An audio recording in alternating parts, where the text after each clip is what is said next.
साला होता है। तो 4 दिन से कोई मीडिया वाला मुझसे ये सवाल नहीं पूछ रहा कि काम क्या करोगे, कब शुरू करोगे। सवाल तो ये पूछने चाहिए। बिल्कुल फजूल बहस डाइवर्जन वाली ये होते नाकरंदियां करना। जब आप काम नहीं करना चाहते ना तो आप ट्रक की बत्ती के पीछे लगा। लेकिन सर भाई मैं मान गया 750 अरब है उनका, शुरू करो कल से यार। कराची इंतजार कर रहा है भाईजान। ये सियासत जो है ना ये नहीं चलेगी अब। और ये जो है ड्रामेबाजी, प्रेस कॉन्फ्रेंस एक दूसरे के खिलाफ, अगर पीटीआई और पीपल्स पार्टी दोनों करेंगी, दोनों का मैं बोल रहा हूं कराची के अवाम से जूते पड़ेंगे अगर सिर्फ प्रेस कॉन्फ्रेंस की।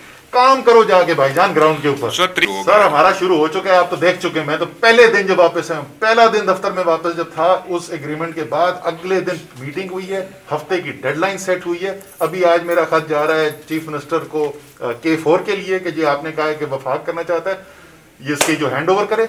हमारा तो काम शुरू हो गया। मैं करते हैं कराची चलते हैं, मुझे KCR दिखा दो जमीन पे किधर है, K4 दिखा दो जमीन पे किधर है, ग्रीन लाइन किधर है, S3 किधर है, ये मुझे दिखा दो अगर पुराने हैं तो।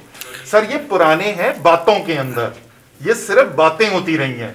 अब हम कह रहे हैं इनको काम करने के लिए। वो उस दिन मुझे कल कहते हैं ये तो सारे नाकाम मंसूबे। मैंने कहा इनमें से हुआ कौन सा जो नाकाम हुए भाई।